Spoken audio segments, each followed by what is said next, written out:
औसान देवी की पूजा और कथा। सर्वप्रथम जिस दिन सुहागनें करना हो उसके एक दिन पहले जितनी सुहागनें खिलाना है उन्हें निमंत्रण करा दें ताकि वे व्रत कर सकें, नाश्ता वगैरह ना कर पाएँ। पूजा होते तक जिस स्थान पर व्रत होना है उस स्थान को शुद्ध गाय के गोबर से लीप लें एवं उस पर चौक पूरकर उसके ऊपर एक पाटा रखकर उस पर 7 देवियों की मूर्ति सर्वस्वरूप सफ़ेद मिट्टी रख लीजिए। एक कलश में पानी भरकर पीढ़ा के पास रख लीजिए। इसके बाद गणेश और गौर गोबर से बनाकर किसी शुद्ध बर्तन पर पान के पत्ते के ऊपर रख देवें। इसके बाद सबको स्थापित कर देवें। इसके बाद सुहागिनों को महावर लगाकर शुद्ध आसन पर बैठा दीजिए। इसके बाद पूजा शुरू कीजिए। औसान देवी, कलश, गौर, गणेश सबको शुद्ध जल सींच दीजिए। चंदन, चावल, रोड़ी चढ़ा दें, अगरबत्ती जला दें, दीप जलाकर धूप का हवन कर दें, भोग लगा दें। औसान देवी, गणेश, गौर, कलश को हाथ लगाकर विनती करें। इसके बाद सुहागिनों को हल्दी, चावल, सिंदूर का टीका लगा दें। इसके बाद सवाया प्रसाद सुहागिनों की गोद में रख दें। प्रत्येक के चना छीलकर गोद में रखें। याद रहे चना फूटना नहीं चाहिए।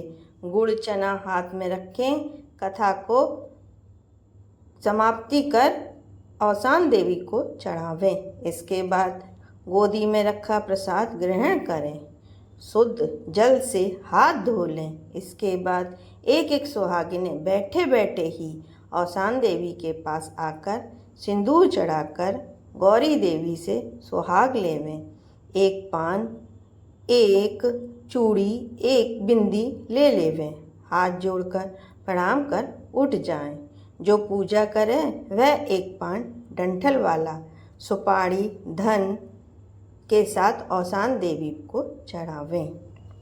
औसान देवी की कथा। प्रथम कथा। एक समय की बात है, कोई भाई बहन थे। भाई को चिड़िया पालने का बड़ा शौक था। वह रात दिन उन्हीं की सेवा में लगा रहता था। जब भाई की सगाई हुई तो वह उसी दिन से दुबला होने लगा। एक दिन बहन ने भाई से उसका कारण पूछा तो उसने बताया कि मुझे किसी बात का दुख नहीं है, किंतु मुझे यह चिंता लगी रहती है कि जब मैं बारात के साथ विवाह करने जाऊंगा तब मेरे पीछे 3-4 दिनों तक मेरी चिड़ियाओं को दाना पानी कौन देगा। यदि इनकी देखभाल में थोड़ी भी लापरवाही हुई तो कठिन परिश्रम से पाली हुई मेरी चिड़िया बेमौत मारी जाएंगी। भाई की बात सुनकर बहन ने भाई को धीरज दिया कि तुम जरा भी चिंता मत करो, यह काम मैं अपने जिम्मे लेती हूँ। तुम्हारी चिड़ियाओं का दाना पानी मैं खुद दूंगी और तुम्हारे विवाह से लौटने तक मैं उन्हें किसी प्रकार का कष्ट नहीं दूंगी। कुछ दिनों बाद विवाह की तिथि आने पर भाई दूल्हा बनकर बारात के साथ चला गया। बहन भी घर के नेक चार के काम में व्यस्त रहने के कारण दाना पानी देना भूल गई। बहन जब काम से अवकाश पाई तो चिड़िया खाने में गई तो उसने देखा कि अधिकांश चिड़िया मरी पड़ी हैं। यह देखकर वह भारी संकट में पड़ गई। उसके मन ही मन औसान देवी का स्मरण किया और कहने लगी, हे देवी, आपकी कृपा से चिड़िया जी उठी तो सुहागिनें कराऊंगी। देवयोग से सब चिड़िया जी उठी।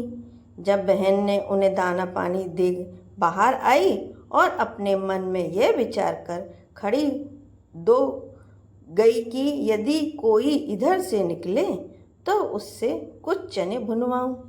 तभी उधर से निकलने से एक बारात निकली। लड़की ने बारातियों से प्रार्थना की कि कोई मेरे चने भुनवा कर ला दे, किंतु बारातियों ने इनकार कर दिया। बारात ने गांव से आगे चलकर एक सुनसान स्थान विश्राम किया। दूल्हा अपने आप मूर्छित हो गया। लड़की अपने घर के द्वार पर खड़ी हुई थी।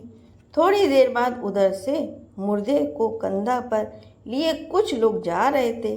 लड़की ने मुर्दे के साथ जाने वालों से कहा कि कोई मेरे चने बुनवा कर ला दो तो मैं सुहागनों को न्योता दे आऊं। उनमें से एक ने कहा, क्या हर्ज है, इसके चने बुनवाने में देर ही कितनी लगेगी, मुर्दा जलाने को तो बहुत समय है। यह सोचकर कुछ लोग चना बुनवाने को चले गए। तभी अर्थी पर से मुर्दा उठकर बैठ गया।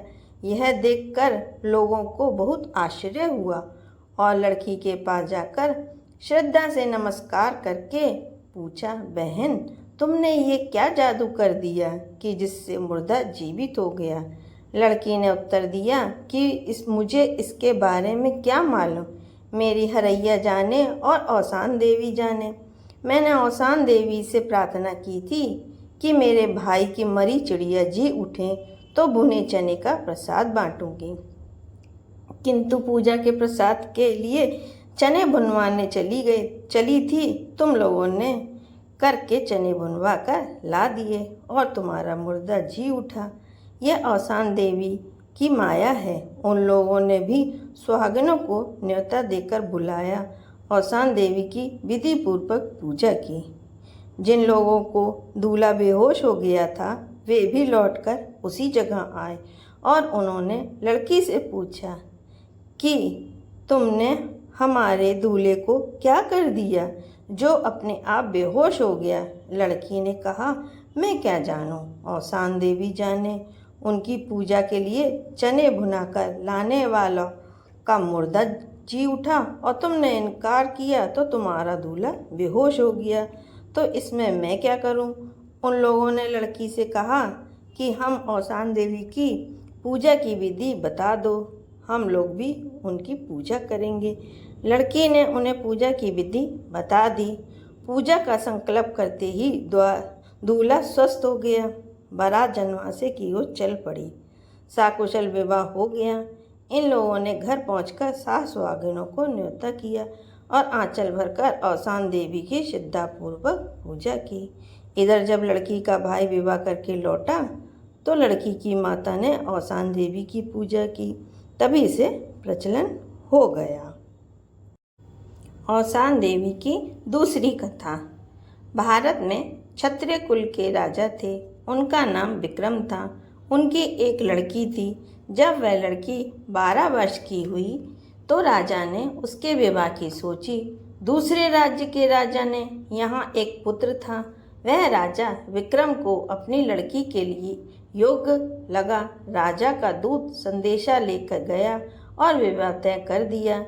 नियत तिथि के अनुसार लड़की का विवाह बड़ी धूमधाम के साथ हो गया। दहेज में राजा ने हाथी, घोड़े, धन दौलत सभी कुछ दिया और बारात विदा कर दी। बारात के साथ राजा ने अपने गुप्तचर भी भेजे कि बाराती क्या कहते हैं, पता लगाना। रात को विश्राम के लिए बारात एक निर्जन स्थान पर रुकी। कर्मचारी लोग हाथी घोड़े बांधने लगे। जब खूंटे की जरूरत पड़ी तब राजा को बताया गया कि खूंटी नहीं है। तब राजा ने कहा कि क्या दिया, जानवरों को बांधने के लिए खूंटी तक नहीं दी। यह बात लड़की के पिता के गुप्तचरों ने सुनी। गुप्तचरों ने लौटकर अपने राजा को बताया कि लड़की के पिता ने कहा कि खूंटी तक नहीं दी। यह बात सुनकर राजा के अभिमान को ठेस लगा। वह अपमान में आग बबूला हो गया। इतना सब कुछ देने के बाद भी शिकायत बनी हुई है तो मैं यह अपमान सहन नहीं कर सकता, और फौरन रानी को बुलाकर कहा कि आज के बाद इस कुल में अगर कन्या पैदा हो तो उसे मार डाला जाए। यह मेरा आदेश है। रानी ने सिर झुकाकर आज्ञा का पालन की स्वीकृति दे दी। रानी के 4 पुत्रियां हुईं। चारों को तार दिया गया। इसके बाद रानी एक पुत्र पैदा हुआ। जब वह बड़ा हुआ तो समझदार हुआ तो उसने अपनी माँ से कहा कि सबकी बहन होती हैं जो भाई के पवित्र राखी बांधती हैं, मेरी कोई बहन नहीं है क्या? तब माँ ने बताया कि तुम्हारे पिता का फरमान है कि इस राज परिवार में कोई कन्या पैदा नहीं होगी, अगर होगी तो उसे मार डाला जाए। ऐसा बताते बताते रानी रो पड़ी। तब राजकुमार ने कहा कि माताजी, अब जो भी कन्या होगी उसे मारना नहीं, मैं उसकी रक्षा करूँगा और पिताजी को भी समझा दूँगा। राजकुमार के कहने के अनुसार रानी ने एक कन्या को जन्म दिया। जन्म के बाद रानी ने कन्या को गुप्त रूप में छिपाकर रखवा दिया एवं उसकी परवरिश शुरू कर दी। जब वह कन्या 12 वर्ष की हुई तब अचानक राजा की निगाह उस कन्या पर पड़ी। जब उसने रानी को बुलाकर पूछा कि यह कन्या किसकी है, रानी डरते डरते कहा कि कन्या आपकी ही है। इतना सुन राजा ने डपट कर कहा कि यह किसकी आज्ञा से महल में है, मेरी आज्ञा को तोड़ा इसका फल मिलेगा। रानी ने कहा कि राजकुमार के कहने से मुझे ममता के कारण करना पड़ा। रानी की बात सुनकर राजा ने दरवाजे के बाहर एक बोर्ड लगवा दिया जिसमें लिखा था, जिसने इस राजकुमारी को जिंदा रहने की आज्ञा दी है वह इस लड़की को लेकर मेरे राज्य से चला जाए। जैसे ही राजकुमार खेलकर घर के अंदर आने लगा, वैसे ही द्वारपाल ने राजकुमार से कहा कि पहले बोर्ड पढ़ लीजिए, उसके बाद अंदर जाइए। बोर्ड पढ़कर राजकुमार अपनी बहन का हाथ थामकर जंगल की ओर निकल पड़ा। एक जंगल में वह एक कुटिया बनाकर रहने लगा। राजकुमार खुद शिकार खेलने जाने लगा। बहन कुटिया में रहती थी। उसके मन बहलाने के लिए भाई ने पक्षी जैसे चिड़ैया, कबूतर, मुनिया ला दिए। बहन उनके साथ खेलती, अपना मन बहलाती, समय काटती। एक दिन खेलते खेलते दाना पानी देना भूल गई। जब शाम हुई तो उसे याद आया, जब तक चिड़ैया मुनैया भूख प्यास से व्याकुल हो जमीन पर गिर पड़ी, कुम्हला गई। यह देखकर वह परेशान हो गई। अगर इनको कुछ हो गया तो मेरा भाई मुझसे नाराज हो जाएगा, तो मैं कहाँ जाऊँगी। यह विचार आते ही वह रोने लगी। ऐसा व्याकुल अवस्था देख औसान देवी एक बुढ़िया का वेश धारण कर उसके पास आकर पूछने लगी कि बेटी क्यों रो रही हो। उसने सारी कहानी माताजी को बताई। बात सुनकर माताजी ने कहा, रो मत, मैं तुझे औसान देवी का व्रत करने का उपाय बताती हूँ।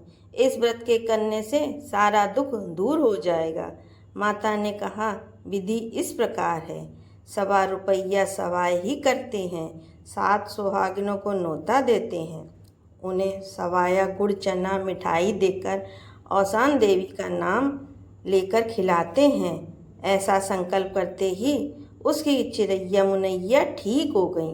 राजकुमारी ने सवाया का संकल्प बोल दिया।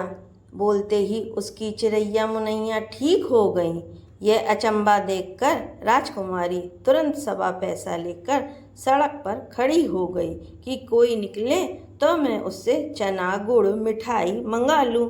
इतने में एक बारात वहाँ से निकली। वह दौड़कर उसके पास पहुँची और कहने लगी, भैया सुहाग का चना भुना कर ला दो।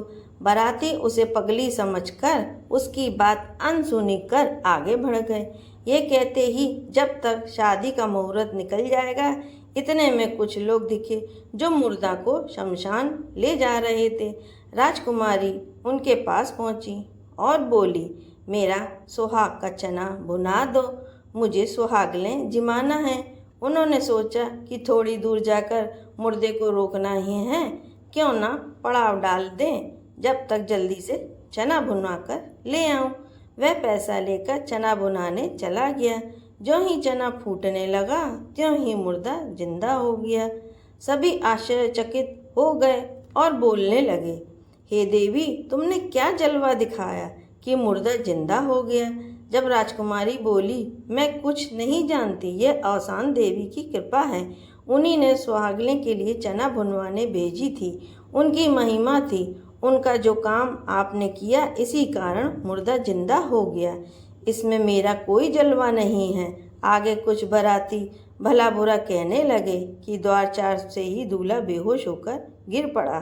तुमने क्या किया कि हमारा दूल्हा मूर्छ हो गया?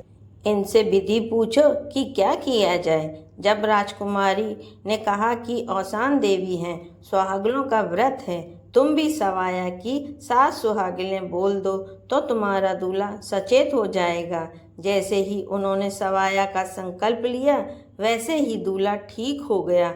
राजकुमारी ने कहा कि बहू के आंचल में 1.25 रुपया बांध देना। जैसे ही डोली दरवाजे पर पहुँचे, 7 सुहागिनों को न्योता कर औसान देवी को चना गुड़ मिठाई सवाया खिला देना। जब बहू को अंदर ले जाना, देवी के इस व्रत को भुलाना नहीं। जैसे ही डोली घर पहुंची, 7 सुहागिनों को न्योता दे जिमा दिया गया और औसान देवी की पूजा की और सबने हाथ जोड़कर प्रार्थना की, हे औसान देवी, सबके दुख को सुख में बदल देना। जय औसान देवी की।